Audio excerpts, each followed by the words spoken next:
the Artist Interrogations podcast. All right, there we go. Test. Can you guys test that microphone out too? Check. Hey, there we check. go. All right, I'm sitting down with AJ. I forgot your name. I'm so sorry. Richie. AJ and Richie from Fire from the Gods. You guys are awesome. Been listening to you guys all the way over here from Idaho Falls. Nice.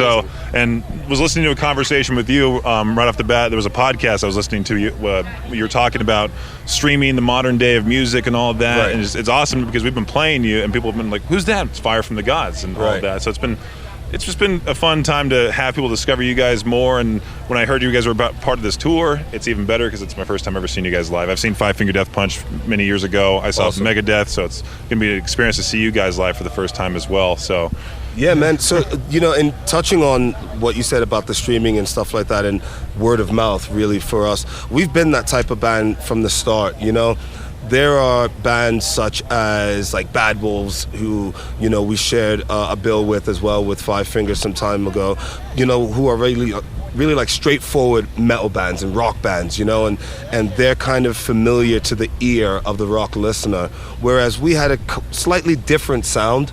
So we're typically always, people don't really look for Fire from the Gods. It's usually someone says, "Oh, hey, I heard about this band and they've got this really cool vibe, this cool message, check them out," but they're also heavy as, and so that's kind of how it is, like you playing it, and we thank radio stations and, mediums to get our music out, like yourself, so that we can boost those streaming numbers, but most importantly, so that people can hear what we have to say. Absolutely. I know the new album is coming out October 28th from you guys. It's slated for October 28th, Soul Revolution, that myself and Richie worked, and the guys worked really hard on that record, man. And Richie, you got a couple words on that, man? Yeah, man. I mean, we, like, the title says itself, Soul Revolution. We went through that, and together spending time making this record, from the beginning of COVID, there's some songs that, right when it started, sat down and wrote music, to the end of when we were already back touring with Korn and From Ashes to New. And so we, all of that in between time has influenced obviously everyone in music currently. And, I think you can hear in the record what we were going through in that time, which is pretty cool. It's nice now looking back at it, seeing that we're out here on tour with Five Finger and Megadeth and playing big shows, and feeling the energy, and then looking back at this record that we did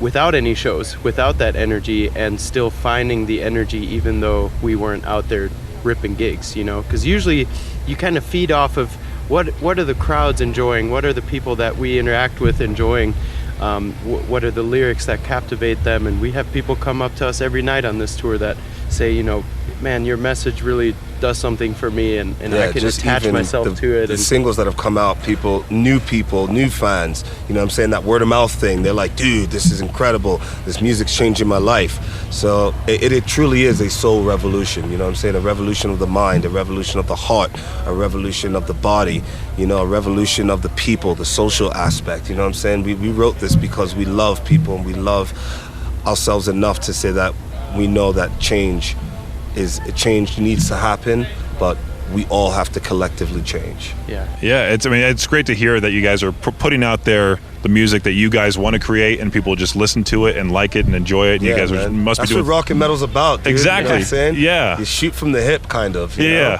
We spend some time just experimenting too, because to us it's really important that we push our own envelopes, because there is clearly a formula to music, and then there's music that has no formula, and it's fun to be able to attach to both worlds and then kind of like do something fresh and new with our take on that, because I think rock and every genre, it gets a little stale over time, and so we're just trying to push some of the sonic envelopes, and also like with AJ's message and everything that he says, it's also pushing the envelope to me personally, because I can relate to what he's saying, and the people out there listening can as well.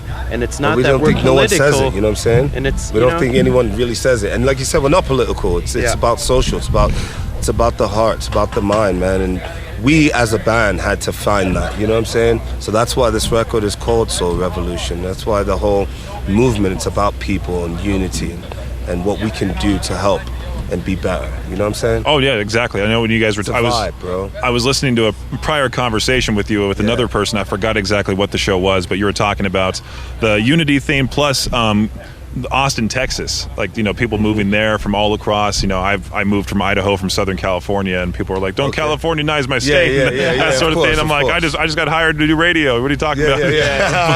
I'm just here to do a job, bro. Exactly. Yeah, but that's a very good point, man. Like, we're an ever-changing society, you know what I'm saying? And we have to be able to adapt, because that's part of our nature as a culture here in this country, you know what I'm saying? And the world in general, you know, humans move around, and with the digital age, we're sharing so many ideas, and people are learning new things about everyone every day.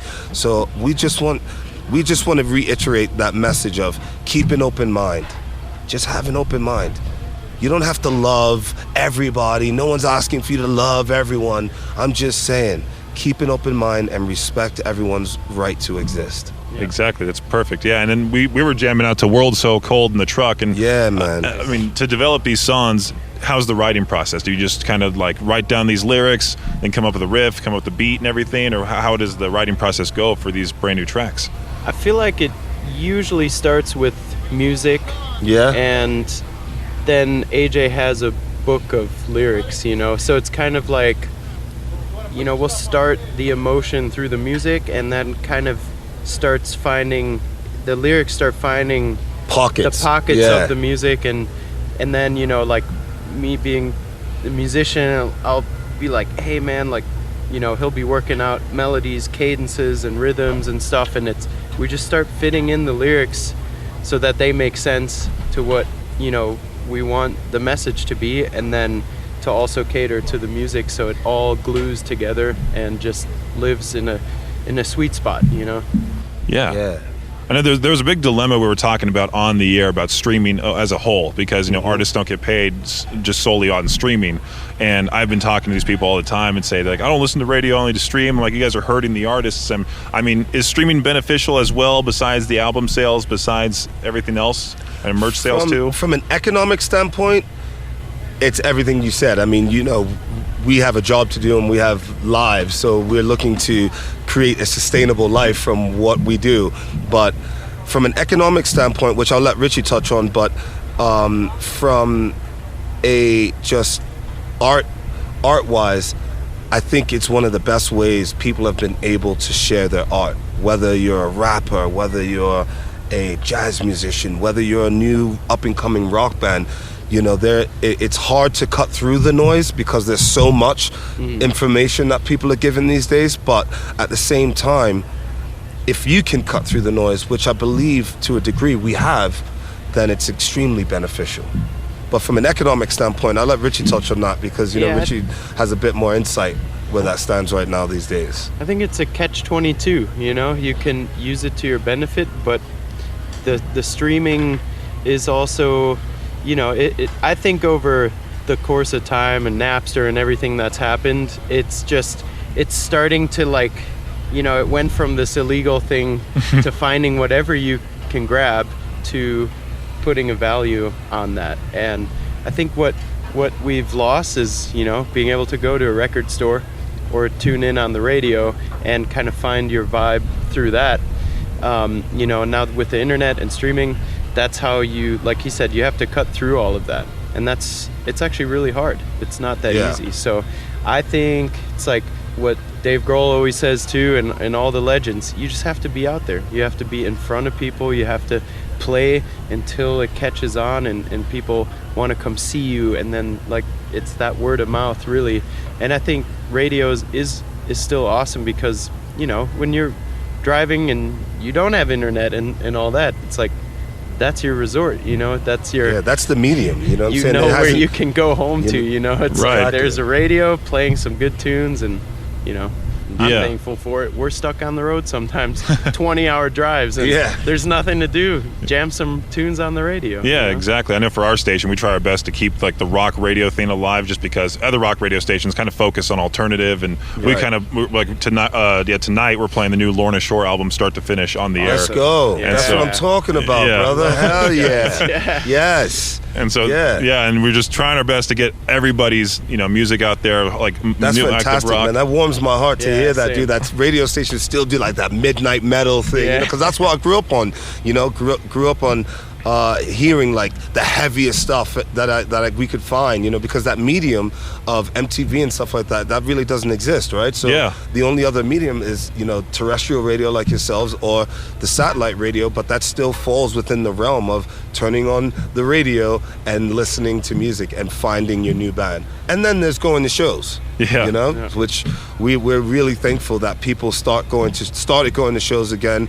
They weren't like, oh man, this whole thing changed the way we're going to live our lives. Like, for a bit it did, but these shows have been packed, man, and people are really starting to connect with a new band like ours, and it's definitely proof that there's still legs in this rock and metal thing. Oh yeah, I think rock and metal is actually coming back just because, Stranger Things with Metallica, Master of Puppets. For sure. I know there's I was interviewing the YouTuber Nick Nocturnal. He was knowing some parents that are showing their kids Suicide Silence, and all these different metal bands. And we don't always play the metal bands in the middle of the night. We play them at 6 a.m. sometimes because we have the metal morning wake-up call. So we wake people up with that's what's up, man. I love it. And we played because I told Chris Motionless during a prior interview, I was like, hey, I played your Score in the End of the World album in full during the 10 a.m. hour. So Slaughterhouse was being played. So Slaughterhouse is always being played in our station. That's what's up, dude.